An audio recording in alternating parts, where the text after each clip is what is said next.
નારાયણાય વિદ્મહે વાસુદેવાય ધીમહિ તન્નો વિષ્ણુ પ્રચોદયાત. જય શ્રી કૃષ્ણ. અષાઢ વદ 11 અને ચાતુર્માસની પ્રથમ એકાદશી એટલે કામિકા એકાદશી. સર્વ કામના પૂર્ણ કરવાવાળી એટલે કામિકા. આ એકાદશી વ્રતની કથાનું શ્રવણ કરવાથી વાજપેયી યજ્ઞનું ફળ પ્રાપ્ત થાય છે. અતિ પાવનકારી એવી કામિકા એકાદશીનું વ્રત કથાના શ્રવણ વિના અપૂર્ણ મનાય છે. તો આવો સાંભળીએ કામિકા એકાદશી વ્રત કથા. જય શ્રી કૃષ્ણ. તો ચાલો હવે આપણે સીધા જ પહોંચીશું ધર્મરાજ યુધિષ્ઠિરના ભવનમાં, જ્યાં ભગવાન શ્રી કૃષ્ણ અને મહારાજ યુધિષ્ઠિર વચ્ચે વાર્તાલાપ ચાલી રહ્યો છે. યુધિષ્ઠિર મહારાજે ભગવાન શ્રી કૃષ્ણને પૂછ્યું, હે પરમ પુરુષોત્તમ, તમારી કૃપાથી મેં દેવપોઢી એકાદશીનું મહત્વ જાણી લીધું. હવે કૃપા કરીને તમે મને અષાઢ મહિનાના કૃષ્ણ પક્ષમાં આવનારી એકાદશી એના વિશે સર્વ જણાવો. એનું મહાત્મય શું છે અને એ દિવસે કોની પૂજા કરવી જોઈએ?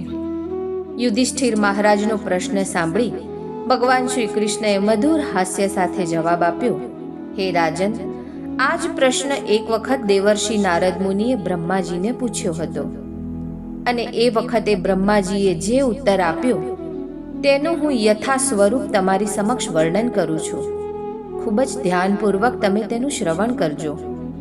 આટલું કહીને ભગવાન શ્રી કૃષ્ણએ તે વૃત્તાંતનું વર્ણન કરવાનું શરૂ કર્યું. હે રાજન, આપણે બધા જ જાણીએ છીએ કે ભગવાન શ્રી હરિ વિષ્ણુના પરમ ભક્ત એવા નારદ મુનિ હંમેશા પતિત જીવોના ઉદ્ધાર માટે વિભિન્ન લોકમાં વિચરણ કરતા રહે છે. નારદજી સ્વર્ગમાં પણ વિચરણ કરે છે અને નર્કમાં પણ વિચરણ કરે છે. અને એક વખત મનુષ્યોના કલ્યાણ હેતુ એક જિજ્ઞાસા લઈને તેઓ પહોંચી ગયા બ્રહ્માજી પાસે.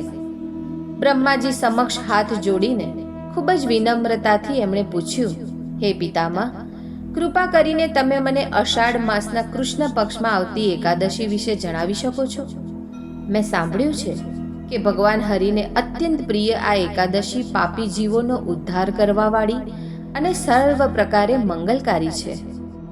નારદજીની આ જિજ્ઞાસા જોઈને બ્રહ્માજીએ કહ્યું, હા વત્સ, અષાઢ માસના કૃષ્ણ પક્ષમાં આવતી કામિકા એકાદશી એટલી બધી દિવ્ય છે કે તેના શ્રવણ માત્રથી વાજપેયી યજ્ઞ સમાન ફળ પ્રાપ્ત થાય છે.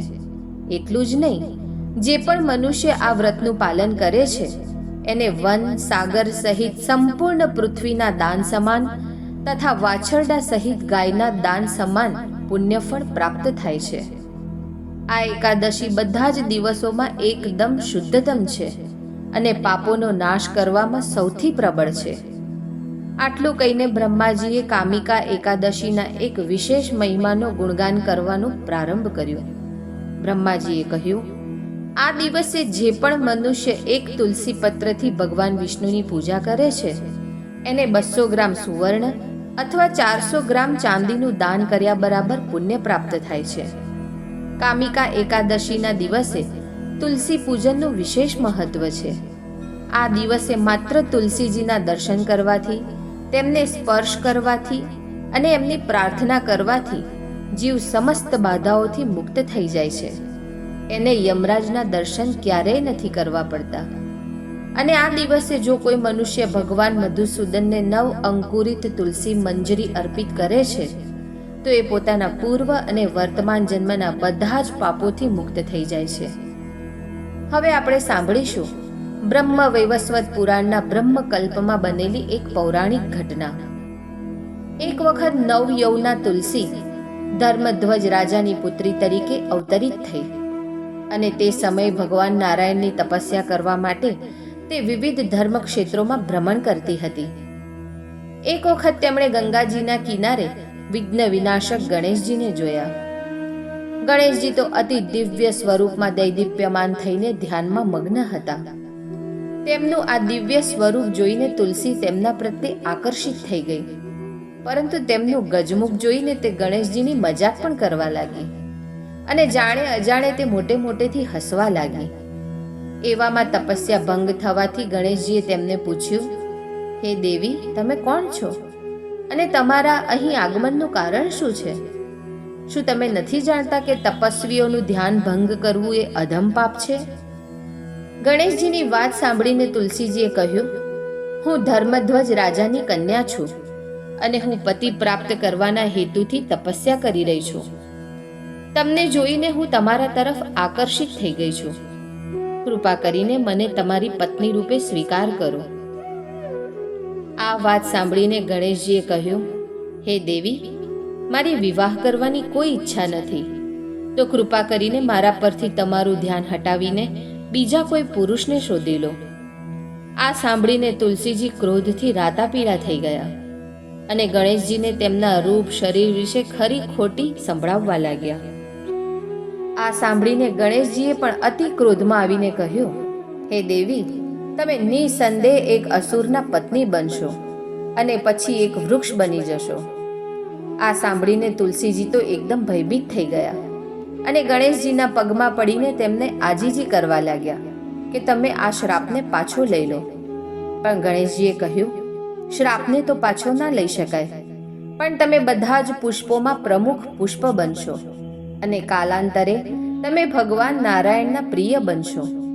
તમારા દ્વારા કરવામાં આવેલું પૂજન મનુષ્યો માટે સદાય લાભદાયી રહેશે અને તમે ભગવાન શ્રી કૃષ્ણને અત્યંત પ્રિય બનીને રહેશો, પરંતુ મારા દ્વારા તમે હંમેશા ત્યાજ્ય રહેશો. હવે આગળ આપણે જાણીએ જ છીએ કે તુલસી દેવી કેવી રીતે શંખચૂડ અસુરની પત્ની બને છે અને ત્યારબાદ ભગવાન નારાયણની પ્રિયા તુલસી એક છોડના રૂપમાં પ્રગટ થાય છે. અને આજે પણ ગણેશજીને ક્યારેય તુલસીપત્ર ચડાવાતા નથી. તો આ હતી કામિકા એકાદશીને સંલગ્ન તુલસીજીની પૌરાણિક કથા. તો હવે તમે બધા એ વાત તો જાણી જ ગયા હશો કે કામિકા એકાદશીના દિવસે સૌથી મહત્વપૂર્ણ છે તુલસી દેવીની પૂજા અર્ચના અને ભગવાન શ્રી કૃષ્ણને તેમના પાન અને મંજરી અર્પિત કરવા. એકાદશીના દિવસે બ્રહ્મ મુહૂર્તમાં ઉઠીને સ્નાન ઇત્યાદિથી સ્વચ્છ થઈને ભગવાન વિષ્ણુ અને માતા લક્ષ્મીજીની પૂજા કરવી, તુલસી દેવીની પણ પૂજા કરવી. એ દિવસે તુલસીજીને એક ઊંચા આસન પર સ્થાપિત કરવા. જો જમીન પર જ ઉગેલા હોય તો કોઈ વાંધો નથી. તેમની સમક્ષ શુદ્ધ ઘીનો દીવો પ્રગટાવવો. ત્યારબાદ તુલસીજીની 4 વાર પ્રદક્ષિણા કરવી. પ્રદક્ષિણા કરતી વખતે ઓમ નમો ભગવતે વાસુદેવાય મંત્રના જાપ કરવા. ત્યારબાદ તુલસીજીને પ્રણામ કરી તેમની સામે બેસીને ઓમ વિષ્ણવે નમઃ મંત્રના વધુમાં વધુ જાપ કરવા. આ દિવસે વ્રત કરનારે કોઈ પણ અન્ન ભોજન ગ્રહણ કરવું નહીં, માત્ર ફળાહાર જ કરવો. જો કોઈનાથી ઉપવાસ થઈ શકે તેમ ના હોય તો અન્ય પૂજન વિધિ કરી આખો દિવસ વધુમાં વધુ વિષ્ણુ મંત્રના જાપ કરવા. સંધ્યા સમયે તુલસીજી સમક્ષ અને ઘરમાં ભગવાન વિષ્ણુના વિગ્રહ અથવા છબી સમક્ષ શુદ્ધ ઘીનો દીવો પ્રજ્વલિત કરવો. રાત્રે શક્ય હોય ત્યાં સુધી જાગરણ કરવું. બીજા દિવસે એટલે કે બારસના દિવસે વહેલા ઉઠીને શુભ મુહૂર્તમાં એકાદશી વ્રતના પારણા કરવા. એકાદશી તિથિના શુભ મુહૂર્ત અને પારણાના સમય માટેનો વિડીયો તમને અનહદ નાદમાં જ મળી રહેશે. ફરી મળીશું આવી જ અન્ય વૈદિક પ્રમાણભૂત કથાઓ સાથે. જો તમે પહેલીવાર અમારી ચેનલ પર આવ્યા છો તો ચેનલને જરૂરથી સબસ્ક્રાઇબ કરી લેજો. જય શ્રી કૃષ્ણ.